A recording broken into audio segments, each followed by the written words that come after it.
Hello friends, नमस्कार। शेष classes में आप सभी को स्वागत है दोस्तों। चैनल पहली बार विजिट करें तो चैनल को सब्सक्राइब करने के साथ साथ बेल आइकन को प्रेस करना ना भूलें। दोस्तों, हिंदी का एक प्राइमरी सेक्शन का 4 जनवरी 2022 को जो सीयूईटी एग्जाम हुआ था, उसी का दोस्तों एक प्रीवियस ईयर क्वेश्चन है जो आपके सीटेट 2022 के लिए बहुत ही ज्यादा इंपॉर्टेंट होने वाला है, क्योंकि दोस्तों मैक्सिमम क्वेश्चन आपके प्रीवियस ईयर से ही फंसते हैं। तो ठीक है दोस्तों। और दोस्तों, इससे आप ये भी समझ सकते हैं कि किस तरीके से क्वेश्चन सीयूईटी एग्जाम में पूछे जाते हैं। ठीक है, तो ज्यादा देर नहीं करते हो, सीधे चलते हम लोग प्रश्न की ओर। ठीक है दोस्तों, वीडियो अच्छा लगेगा तो वीडियो को लाइक करिएगा या अपने दोस्तों में शेयर भी करिएगा। ठीक है, पहला क्वेश्चन देखिए क्या कह रहा है। निम्नलिखित में से कौन सा लेखन कौशल का उच्चतम स्तर है? पहला सही वर्तनी, दूसरा संयुक्ताक्षर लिखना, तीसरा लेखन लिखना, चौथा वाक्यों में कठिन शब्दों का प्रयोग करना। ए पहला, बी दूसरा, सी तीसरा, डी चौथा। बताना दोस्तों राइट आंसर कौन सा होगा। तो दोस्तों, इस क्वेश्चन के लिए आपका सी ऑप्शन यानी तीसरा जो है बिल्कुल राइट आंसर होगा, लेख लिखना। ठीक है, तो दोस्तों लेख कौशल का उच्चतम स्तर है लेख लिखना। दोस्तों, लेखन कौशल भाषाई कौशल का लिखित अभिव्यक्त रूप है। यह भावों और मौलिक विचारों को अर्थपूर्ण तरीके से लिखित रूप देने से संबंधित है। उपयुक्त में से तीसरा ऑप्शन सी यानी तीसरा ऑप्शन लेखन लिखना बिल्कुल राइट ऑप्शन हो जाएगा इस क्वेश्चन के लिए। ठीक है, चलते हैं अगले क्वेश्चन की ओर। दूसरा क्वेश्चन देखिए। आप भाषा शिक्षक के रूप में पाठ्य सामग्री के किस स्वरूप को अपनाना चाहेंगे? पहला, मूर्त, विवरणात्मक और विश्लेषणात्मक। दूसरा, अमूर्त, विवरणात्मक और विश्लेषणात्मक। तीसरा, मूर्त, विवरणात्मक और अवधारणात्मक। या चौथा, अमूर्त, अवधारणात्मक और अवधारणात्मक। बताना दोस्तों राइट आंसर कौन सा होगा। तो दोस्तों, इस क्वेश्चन के लिए आपका ए ऑप्शन बिल्कुल राइट रहेगा। ठीक है, ए ऑप्शन यानी पहला, मूर्त, विवरणात्मक और विश्लेषणात्मक। ठीक है, तो ए ऑप्शन आपका इस क्वेश्चन के लिए बिल्कुल राइट ऑप्शन रहेगा। ठीक है, चलते हैं अगले क्वेश्चन की ओर। तीसरा क्वेश्चन देखिए। पियाजे यानी जीन पियाजे के अनुसार भाषा अर्जन की प्रक्रिया है। पहला, साहचर्यजन्य। दूसरा, सुमेलन। तीसरा, युक्तिजन्य। चौथा, सामाजिक। ए पहला, बी दूसरा, सी तीसरा, डी चौथा। बताना दोस्तों राइट आंसर कौन सा होगा। तो दोस्तों, इस क्वेश्चन के लिए आपका सी ऑप्शन यानी तीसरा बिल्कुल राइट ऑप्शन रहेगा। ठीक है, तो जीन पियाजे के अनुसार भाषा अर्जन की प्रक्रिया युक्तिजन्य है। ठीक है, तो सी ऑप्शन आपका यानी तीसरा युक्तिजन्य बिल्कुल राइट ऑप्शन आएगा इस क्वेश्चन के लिए। ठीक है, चलते हैं अगले क्वेश्चन की ओर। चौथा क्वेश्चन देखिए। एक विद्यार्थी जिसके घर की भाषा और विद्यालय की भाषा अलग अलग है, आप एक संसाधन के रूप में उसकी कैसे मदद कर सकते हैं?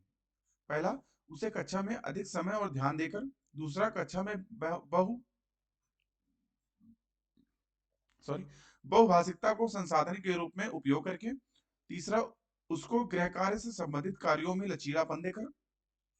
और चौथा, कक्षा में उसकी मातृभाषा में शिक्षण करके। ए पहला, बी दूसरा, सी तीसरा, डी चौथा। बताना दोस्तों राइट आंसर कौन सा होगा। तो दोस्तों, इस क्वेश्चन के लिए आपका बी ऑप्शन बिल्कुल राइट रहेगा। ठीक है, दूसरा यानी कक्षा में बहुभाषिकता को संसाधन के रूप में उपयोग करके एक विद्यार्थी, जो ऊपर दे रखा है दोस्तों वक्तव्य कि एक विद्यार्थी जिसके घर की भाषा और विद्यालय की भाषा अलग अलग है, एक संसाधन के रूप में उसकी कैसे मदद कर सकते हैं? तो उसे कक्षा में बहुभाषिकता को संसाधन के रूप में उपयोग करके उसकी हम मदद कर सकते हैं। ठीक है, इस हिसाब से बी ऑप्शन आपका इस क्वेश्चन के लिए बिल्कुल राइट ऑप्शन आएगा। ठीक है, चलते हैं अगले क्वेश्चन की ओर। पांचवा क्वेश्चन देखिए।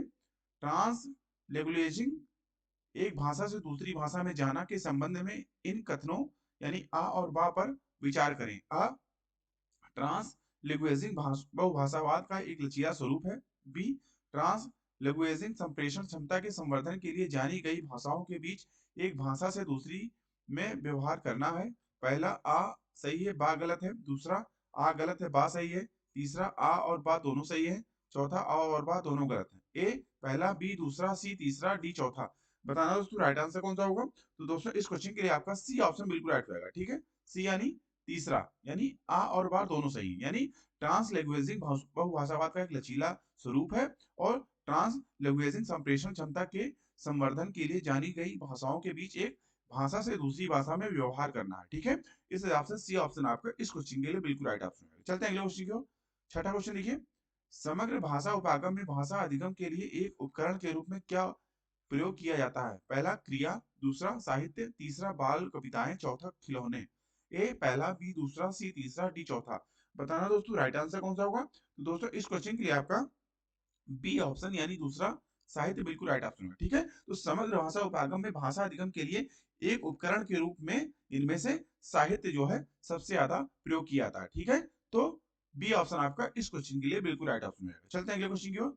7वां क्वेश्चन देखिए, कुल भौतिक प्रतिक्रिया यानी टीआरपी में कितनी केंद्रीय भूमिका होती है? पहला शिक्षक की, दूसरा अभिभावक की, तीसरा परिवार की, चौथा विद्यार्थी की। ए पहला, बी दूसरा, सी तीसरा, डी चौथा। बताना दोस्तों राइट आंसर कौन सा होगा। तो दोस्तों इस क्वेश्चन के लिए आपका ए ऑप्शन यानी पहला शिक्षक की भूमिका जो है होती है। तो यानी कुल भौतिक प्रतिक्रिया यानी टीआरपी में शिक्षक की केंद्रीय भूमिका होती है, यानी ये ऑप्शन आपका इस क्वेश्चन के लिए सबसे अच्छा ऑप्शन है। ठीक है, चलते हैं अगले क्वेश्चन की ओर। 8th क्वेश्चन देखिए, राष्ट्रीय पाठ्यचर्या की रूपरेखा 2005 के आधार पर पठन कौशल से तात्पर्य है। पहला, शुद्ध उच्चारण करना, दूसरा अक्षरों को पढ़ना, तीसरा समझ के साथ पढ़ना, चौथा कठिन वाक्यों को पढ़ना। कठिन वाक्यों को पढ़ना। ए पहला, बी दूसरा, सी तीसरा, डी चौथा। बताना दोस्तों राइट आंसर कौन सा होगा। तो दोस्तों इस क्वेश्चन के लिए आपका सी ऑप्शन यानी तीसरा, समझ के साथ पढ़ना बिल्कुल राइट ऑप्शन। ठीक है दोस्तों, राष्ट्रीय पाठ्यचर्या की रूपरेखा 2005 के आधार पर पठन कौशल से तात्पर्य है कि समझ के साथ पढ़ना। ठीक है, इस हिसाब से सी ऑप्शन आपका इस क्वेश्चन के लिए बिल्कुल राइट ऑप्शन होगा। चलते हैं अगले क्वेश्चन की ओर। 9th क्वेश्चन देखिए, भाषा की पाठ्यपुस्तक का शैक्षिक पक्ष क्या है? पहला, पुस्तक की वर्तनी, दूसरा पुस्तक में चित्रों का स्थान, तीसरा विषय वस्तु का चयन, चौथा वर्तनी एवं चित्र सज्जा के साथ उत्तम विषय वस्तु। ए पहला, बी दूसरा, सी तीसरा, डी चौथा।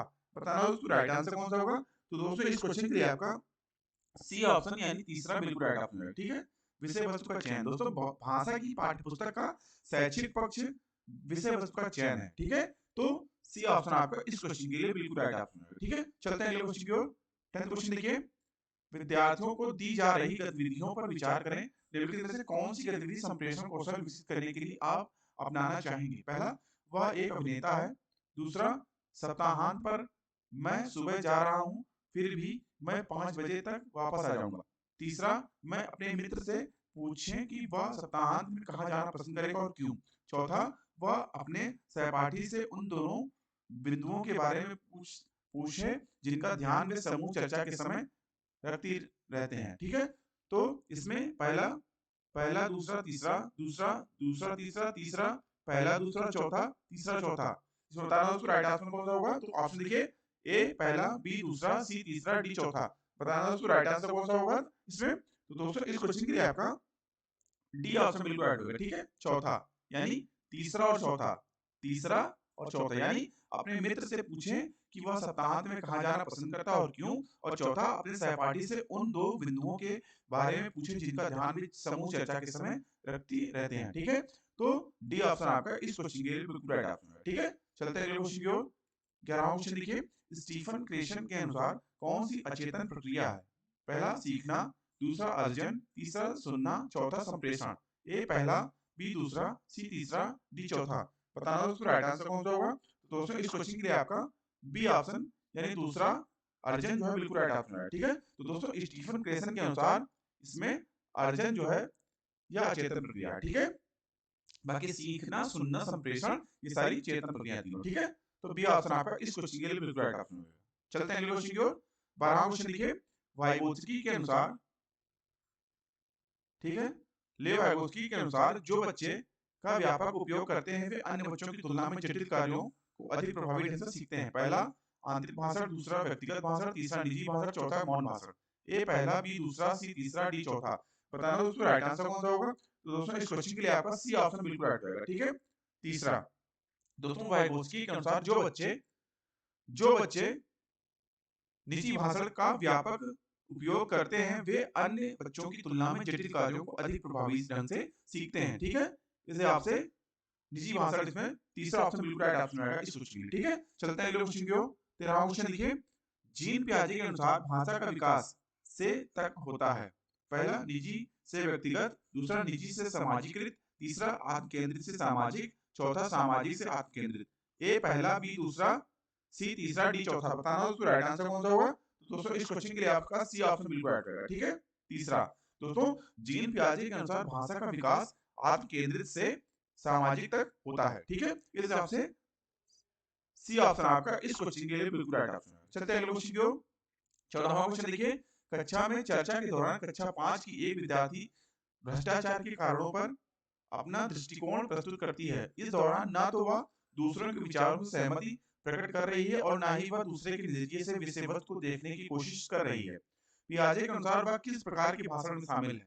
पहला आत्म केंद्रित भाषण, दूसरा सामाजिक भाषण, तीसरा व्यक्तिगत भाषण, चौथा निजी भाषण। ए पहला, बी दूसरा, सी तीसरा, डी चौथा।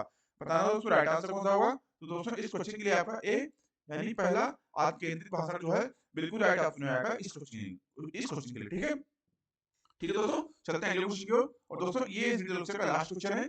जीन पियाजे के सिद्धांत के अनुसार विद्यार्थियों को व्याकरणिक संरचनाओं को समझाने के लिए भाषा शिक्षक को क्या करना चाहिए? पहला, समृद्ध लिखित सामग्री प्रदान करें और विद्यार्थियों को विभिन्न संरचनाओं की खोज करने दें। दूसरा, विद्यार्थियों को अधिक से अधिक व्याकरणिक अभ्यास करने दें। तीसरा, विद्यार्थियों को पुस्तक से संरचनाओं को याद करने के लिए कहें। चौथा, विद्यार्थियों को विभिन्न संरचनाओं पर कोई एक प्रदत्त कार्य दें। ए पहला, बी दूसरा, सी तीसरा, डी चौथा। बताना दोस्तों राइट आंसर कौन सा होगा? तो दोस्तों इस क्वेश्चन के लिए आपका ए ऑप्शन यानी पहला, समृद्ध लिखित सामग्री प्रदान करें और विद्यार्थियों को विभिन्न संरचनाओं की खोज करने दें। ए ऑप्शन आपका इस क्वेश्चन के लिए बिल्कुल राइट ऑप्शन रहेगा। ठीक है दोस्तों, तो दोस्तों अभी के लिए इतना ही। आशा करता हूँ आपको वीडियो अच्छा लगा होगा। दोस्तों वीडियो अच्छा लगा तो वीडियो को लाइक करिए एवं आपने अगर अभी तक हमारे चैनल को सब्सक्राइब नहीं किया है तो प्लीज हमारे चैनल को सब्सक्राइब करिए, बेल आइकन भी ऑन कर लीजिए, जिससे हमारे चैनल पर आने वाले सभी प्रकार की वीडियोस के नोटिफिकेशन आपको टाइमली मिलते रहे। दोस्तों इस वीडियो को कम से कम अपने 4 दोस्तों के साथ शेयर करें, जिससे हमें भी जो है ज्यादा से ज्यादा लोग तक हमारी बात पहुंच सके और उन बच्चों को यानी उन भाइयों बहनों को इसका लाभ मिल सके। ठीक है दोस्तों, और ज्यादा से ज्यादा लोग हमसे जुड़ सकें तो हमारा भी जो है कॉन्फिडेंस बिल्ड होगा। दोस्तों हम लोग मेहनत करते हैं आपके लिए वीडियो बनाते हुए। ठीक है, तो दोस्तों अभी की वीडियो को देखने के लिए आप सभी का बहुत बहुत धन्यवाद। मिलते हैं दोस्तों नेक्स्ट वीडियो में, तब तक के लिए थैंक यू, जय हिंद।